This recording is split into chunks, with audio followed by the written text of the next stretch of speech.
Donc, merci à Rebecca et Jonathan. Donc, maintenant, c'est mon tour. Je vais vous présenter le plan de la section du soutien pédagogique. Je vais tout d'abord commencer avec la présentation du domaine et de ses dimensions. On va avoir ensuite une petite analyse de chacune des composantes. Présentation de pratiques innovantes en lien avec la théorie de l'enseignement explicite. Donc, on va vous donner nos résultats de nos recherches, puis aussi des idées créatives que nous avons trouvées.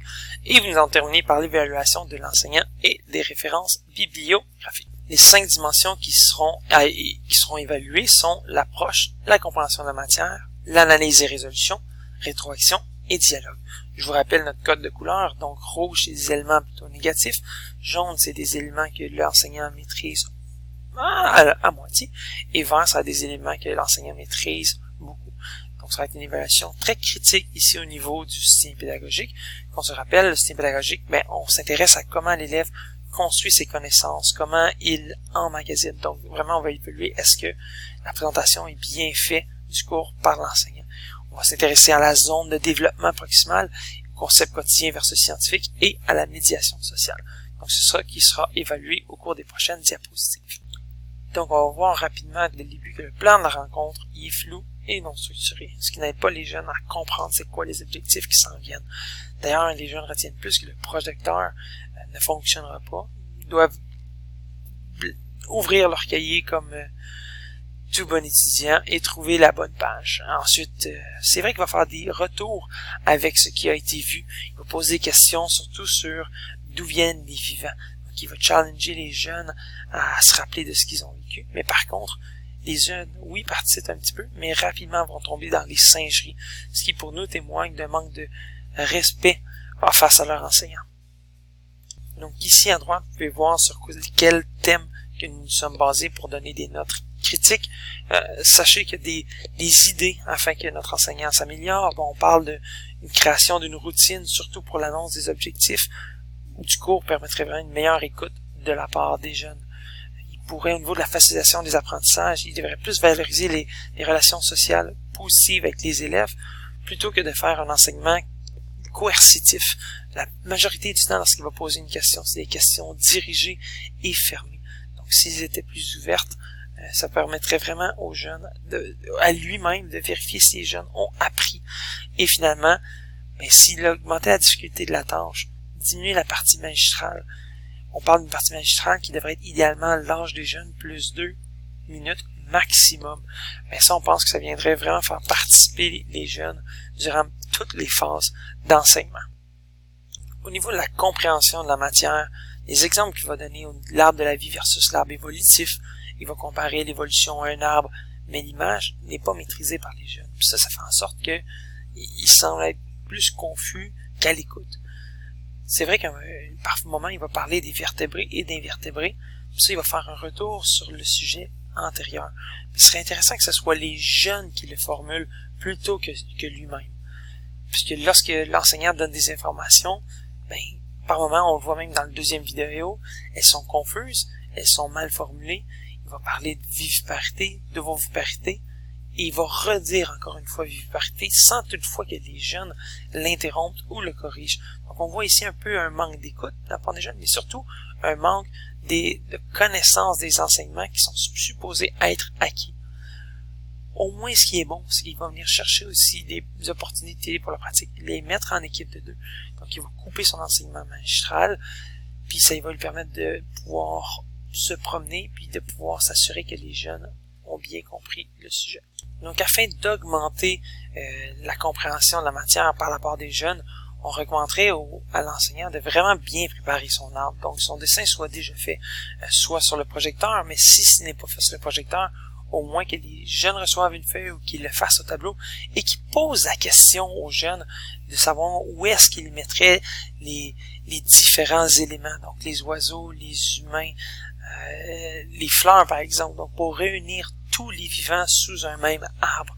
On pense que comme ça, il pourrait vraiment bien se préparer, planifier, il pourrait avoir un contrôle continu sur les jeunes et finalement il pourrait utiliser le cours subséquent avec la dissection pour vraiment s'assurer que le transfert du savoir a bien été fait, d'une part à l'intérieur du domaine du vivant, mais aussi d'autre part qui peut se protéger dans d'autres domaines. Ça, c'est vraiment des outils des principes de la métacognition qui peuvent être utilisés ici pour renforcer la compréhension de la matière auprès des jeunes. Au niveau du domaine de l'analyse et des résolutions, le cours est magistral, donc il donne très peu d'occasions aux jeunes de pouvoir mettre en pratique leurs acquis. Opportunité de réinvestissement, mais même si le travail a été fait dans le devoir, au moins puis qu'il y a une absence de lien avec le monde réel, mais par moment il va poser des questions, puis il y a un bel exemple sur les champignons qui va dire est-ce que les champignons c'est physique, chimique, biologique? Là, la moisissure c'est quoi? C'est des champignons, donc des champignons c'est donc vivant, donc biologique. C'est vraiment intéressant ici qui a permis de prendre la notion puis de l'extraire. Mais au niveau du développement des habiletés métacognitives, il est clairement dans la mémoire à court terme. On sent que les jeunes sont dans comme l'image qu'on a vue dans un sentier rocailleux plutôt que sur une autoroute ils savent tout où est-ce qu'ils s'en vont.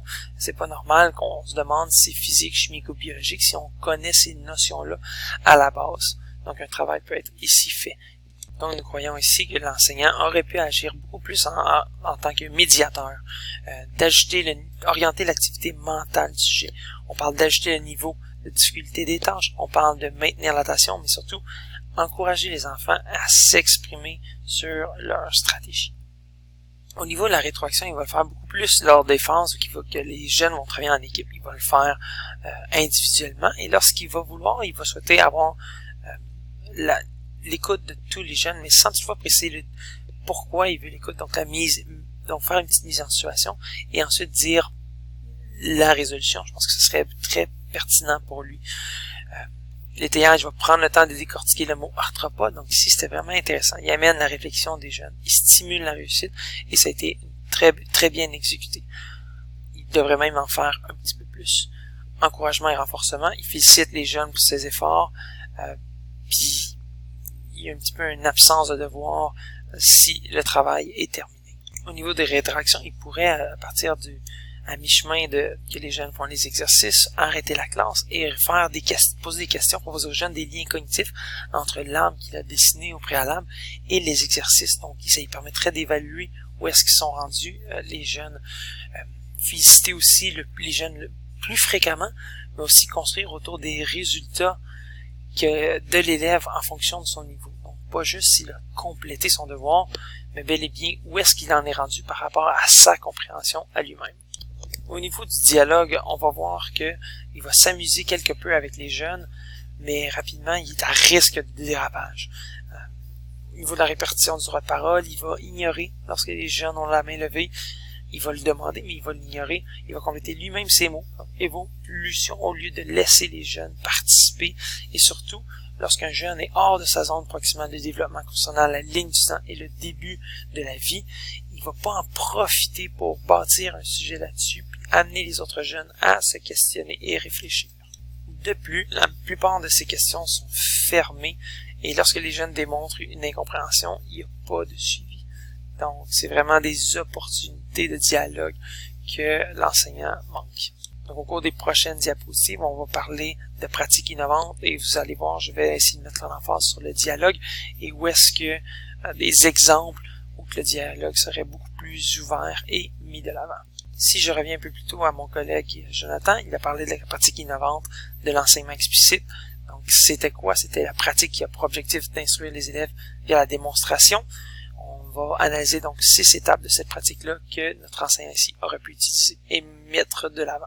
Lorsqu'il vient le temps de préparer son cours, nous croyons qu'une des forces de l'enseignant est de se doter d'une routine, de préparer des rétroactions de ce qui a été vu, de parler du cours qui sera, de faire un petit cours magistral pour cet exemple-ci de peut-être 10 à 15 minutes maximum, et finalement de diviser les élèves en sous-groupes puis de répondre à tour de rôle aux jeunes.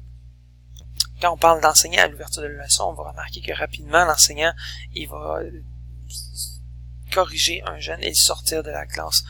Par contre, bien que ça fasse partie de sa gestion de classe à lui, on lui recommande vraiment de se nourrir des jeunes qui sont à son écoute.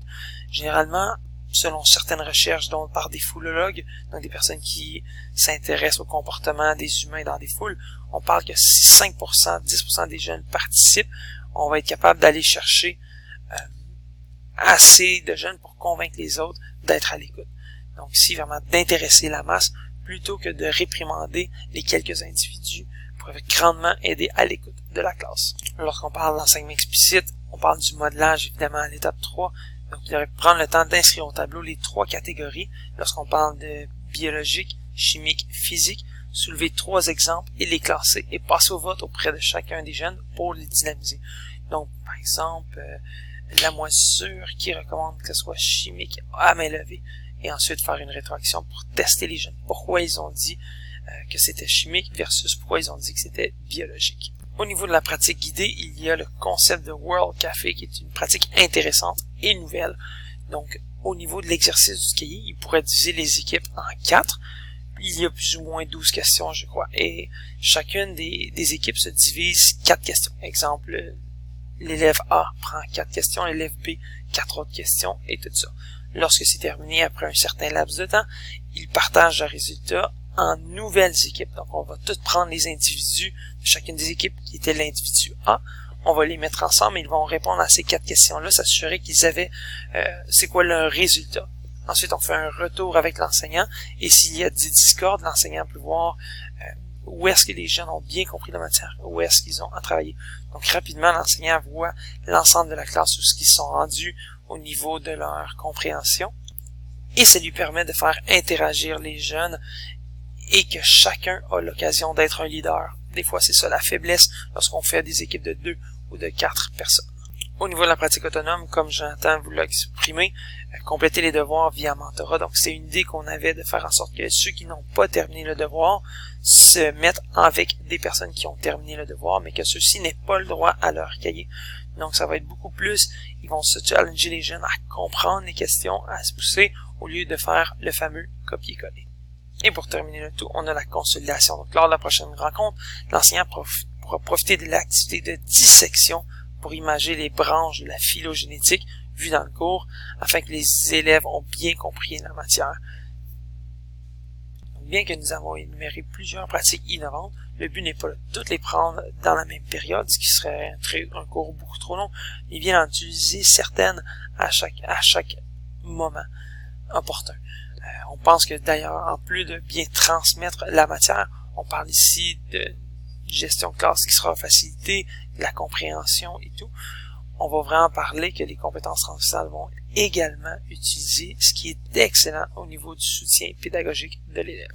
Donc pour conclure, on voit que le soutien pédagogique de notre enseignant est plus ou moins maîtrisé, plus ou moins réussi. Si on vient le comparer avec tous nos autres domaines, mais l'évaluation globale qu'on donne à notre enseignant de sciences, on a le soutien émotionnel ici, l'organisation de la classe, vous voyez ici en bleu plus foncé, c'est le climat négatif. On se rappelle que le climat négatif est calculé à l'inverse des autres, donc il est basé, plus on a une note élevée, plus c'est négatif. On a le soutien pédagogique et notre total.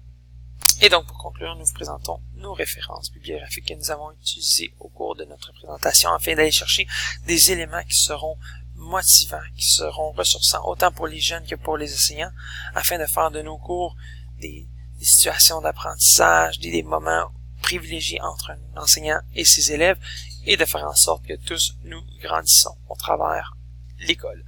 Donc, merci beaucoup et bonne continuité.